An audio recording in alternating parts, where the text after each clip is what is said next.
10واں حصہ اس زمین کی پیداوار سے نکالنا واجب ہوتا ہے جو زمین بارانی ہو، یعنی جسے بارش کا پانی لگتا ہو، تو ایسی زمین سے شریعت نے 10واں حصہ نکالنا اس کی پیداوار سے واجب فرمایا ہے، کیونکہ اس زمین میں کسانوں کو خرچے نہیں کرنے پڑتے، مثلا سپرے کا خرچہ، کھاد کا خرچہ اور اسی طرح پانی لگانے کا خرچہ۔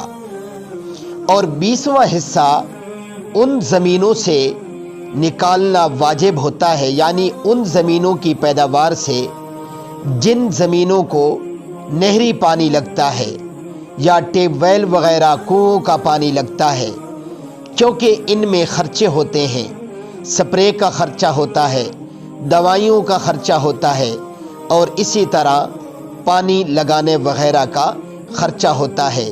اس لیے ان زمینوں میں شریعت نے نرمی فرمائی ہے کہ ایسی زمینوں کی پیداوار سے کسانوں کو چاہیے کہ اپنے خرچوں کو مد نظر رکھتے ہوئے 20واں حصہ نکالیں۔ میرے محترم سامعین، یہ حصے شریعت نے واجب کی ہیں۔ اگر ہم یہ حصے نہیں نکالیں گے تو ہمارا رزق ناپاک رہے گا اور یہ رزق ہمیں نقصان پہنچائے گا، اور اس رزق کی وجہ سے ہمارے اوپر مصیبتیں بھی آ سکتی ہیں۔